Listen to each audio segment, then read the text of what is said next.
mine. Apparently, this is called flight of thought and is counted in psychiatrists' idea of delusional behaviour, as is rhyming. And I just love a good chime, but that's echolalia to them. And my continuous writing is hypergraphia. How bloody else am I meant to write a book? I just think they have no grasp of artistic concepts. I told a psychiatrist so. He got really angry and thumped the table. Bloody hell!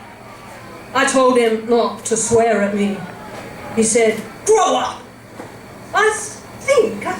I think he did. The problem was he didn't like the sound sense of his name because it could be broken up into a silly pun. But I didn't talk about that, too personal, you know.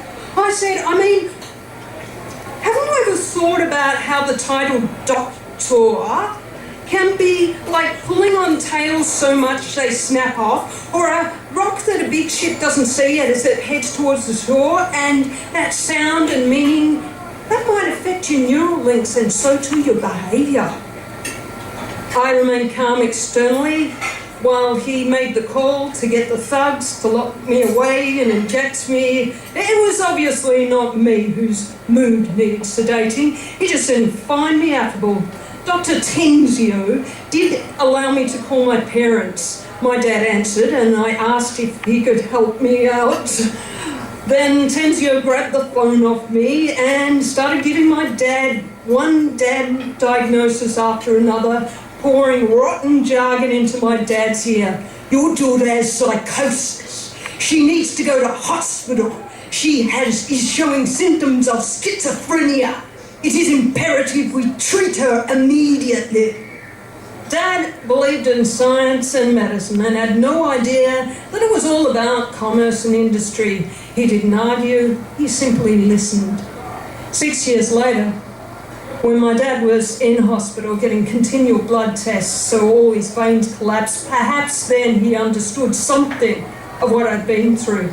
They took so much blood his body didn't have enough of its normal strength to fight. Still, those nurses and doctors in the cancer ward, they were nice. They actually seemed to care, and certainly they spoke to him like the intelligent man he was. It's just that they had to get the blood samples required for analysis in the laboratory so that they could find the drugs to cure someone else in future circumstances with enough money.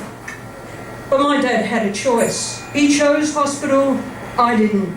And when Dad wanted to go home, I defended him. I said, if there's nothing more you can do for him, then there's no reason to take his blood. He needs that for his strength. When can he go? The doctor checked Dad's stomach. I averted my gaze.